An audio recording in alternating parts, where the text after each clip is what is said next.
The ancient Egyptians are master builders. Their spectacular tombs and temples populate more than 900 miles of the Nile Valley. But draining the waters behind the Aswan Dam reveals something very different. One of the largest state building projects after the pyramids. A series of 15 massive forts. When we think about ancient Egypt, we think of a peaceful society. We think about temples and tombs, and we don't think about the military. And the forts that the Egyptian military build here are immense, as technologically advanced as the castles of medieval Europe that weren't built for another 3,000 years. And yet, there is little evidence that any of them saw a battle. Can draining the Nile reveal the true purpose of the mystery forts? For more than 50 years, ancient Egypt's forts are lost beneath the waters of Lake Nasser. Their exact purpose, a mystery to archaeologists. Viewing them on the lakebed is impossible. Sediment makes the waters impenetrable to cameras, and diving here can be fatal. But there is one clue.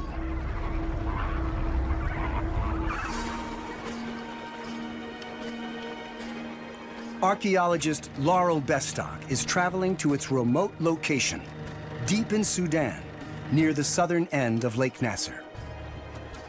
Fort Uronarti, one of the last surviving strongpoints from ancient Egypt's southern frontier. Laurel is fascinated by these forgotten forts and has been excavating Uronarti for 6 years. I had thought that I would never be able to see, let alone study personally, such a place, and that I could potentially come here was a really personally profound and a career-changing discovery. Laurel is searching for evidence to help her reveal the secrets of the forts that lie beneath the waters of Lake Nasser. Fort Uronarti itself is built around 1850 BC, during an era known as the Middle Kingdom. It stands 200 miles south of ancient Egyptian territory, in what was once no man's land. This represents the edge of the known world to the Egyptians. Egypt is behind me, up the Nile. That's the familiar world, the world where the Egyptians felt at home. They knew how to behave in this place. It's a culture and a landscape together.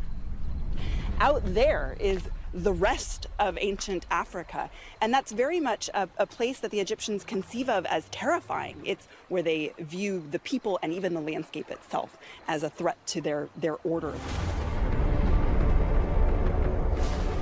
Beyond Egypt lies the land of Nubia and the kingdom of the Kushites. Their fearsome warriors raid Egypt from the south, so the pharaohs need to secure their territory. Clues as to how they do it can be found at Uronarti. Uronarti is really built for defense. It's hard to imagine a space that would be more difficult to attack. And you come up this steep hill and you're met with this massive fortified gateway.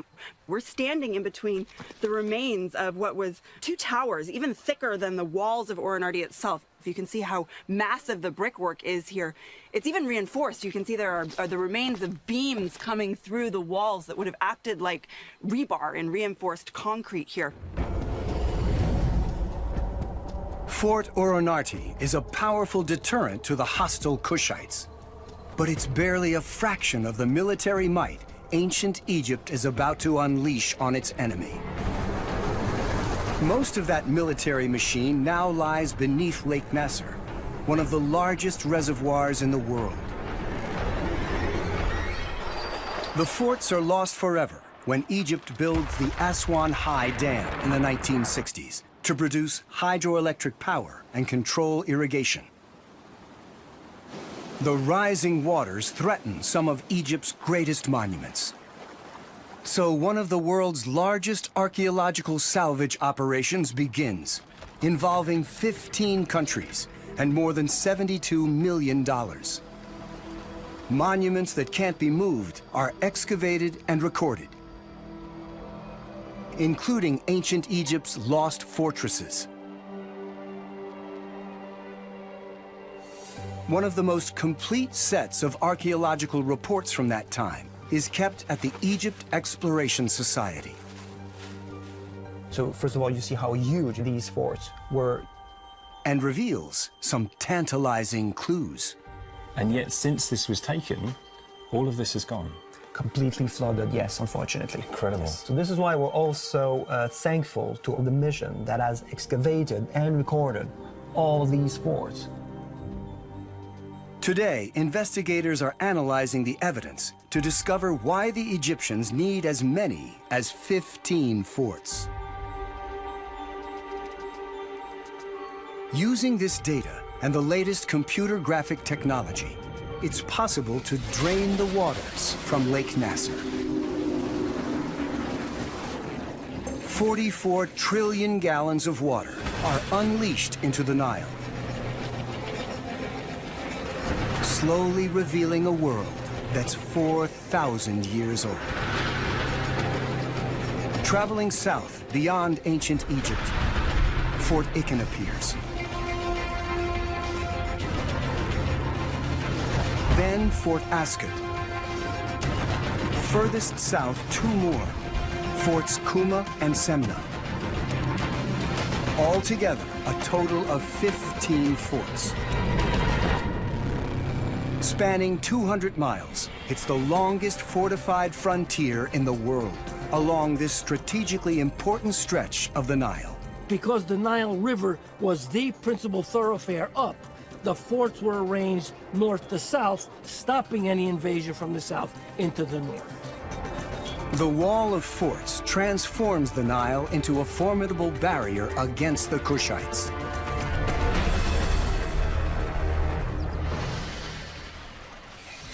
But why did the ancient Egyptians need to dominate territory so far beyond their heartlands? A clue comes from a fort inscription. It reveals that much of the frontier is created to satisfy one pharaoh's military ambition. I have made my boundary further south than my father's.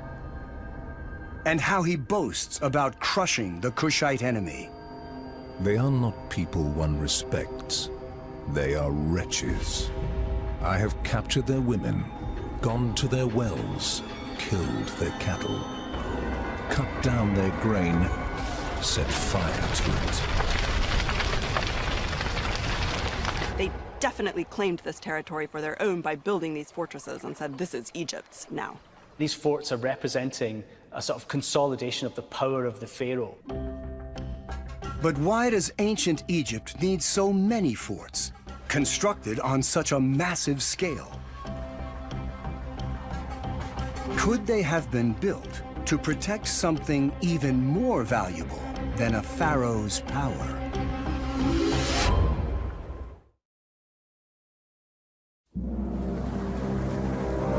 When Egypt's Aswan Dam is built in the 1960s, the largest fort to disappear beneath Lake Nasser is Fort Buin. Hidden inside it is evidence of ancient Egypt's military secrets. Draining the water from Lake Nasser reveals traces of Fort Buin, not seen for more than 50 years. By combining the archaeological data with 3D computer graphics, Fort Buin is reconstructed, revealing the nerve center of ancient Egypt's frontier for the first time. And it's colossal. Buin's vast footprint covers an area 20 times larger than Fort Uranarti.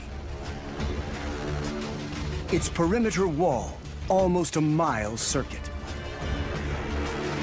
The 36-foot-high walls dominate the riverfront.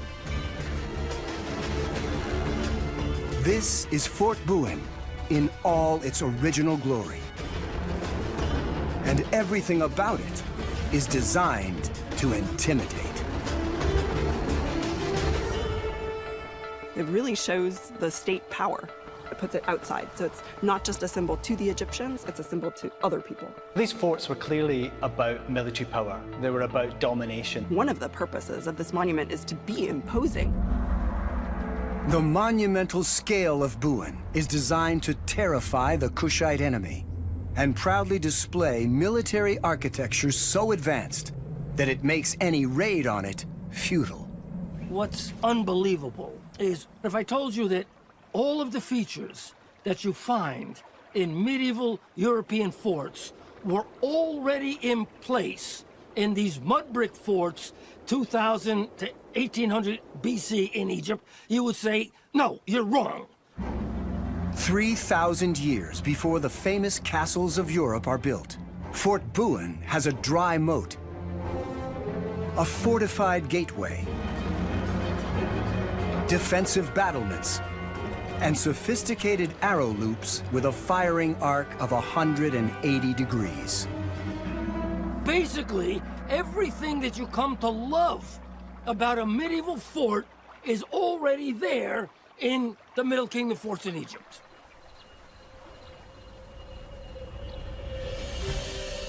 It seems the intimidating power of the forts achieves its aim.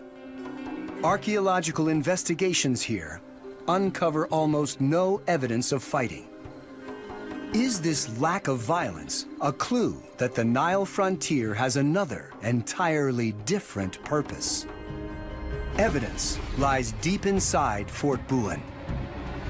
Archaeologists believe that within the citadel lies a complex of enormous silos for storing precious grain. The size of those granaries means that they could hold way more food than is necessary for the number of people who would have lived at Buin. And that's an important clue for us in terms of the economic activity that's going on. Egypt is trading grain for gold. The forts not only dominate ancient Egypt's southern neighbors, they also guard the trade routes from the gold mines of Nubia. To the Egyptians, gold is all important, and Nubia is the main source. The pharaohs and their wealthiest subjects wear gold and cover their coffins with it as the ultimate symbol of power. The building of the fortresses was an attempt to impose a trading monopoly on gold coming up from the south, and to make sure that this is all happening through the Egyptian state. No one can pass through this 200-mile stretch of territory undetected. Filled with soldiers, the forts form an effective surveillance system designed to trap thieves, smugglers, and raiders. By ensuring all trade happens inside the forts, Egypt secures the best of the deals for itself. These are the Fort Knoxes of the ancient Egyptian world, trading gold and defending it from attack.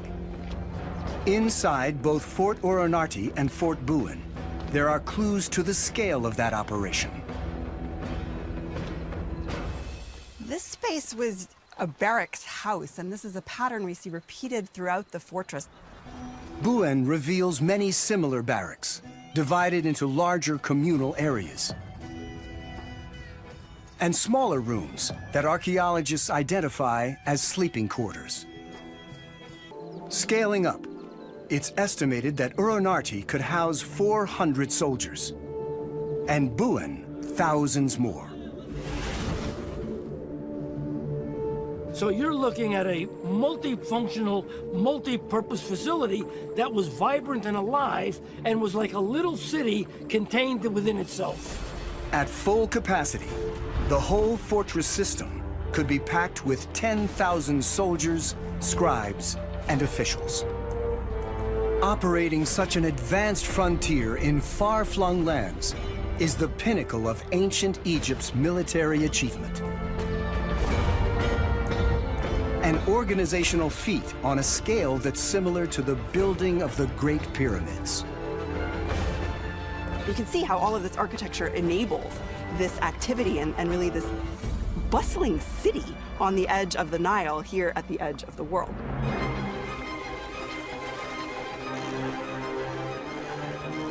Ancient Egypt's forts protect its unique civilization from invasion. and enable it to control the gold trade, bringing glorification to its pharaohs for the centuries to come.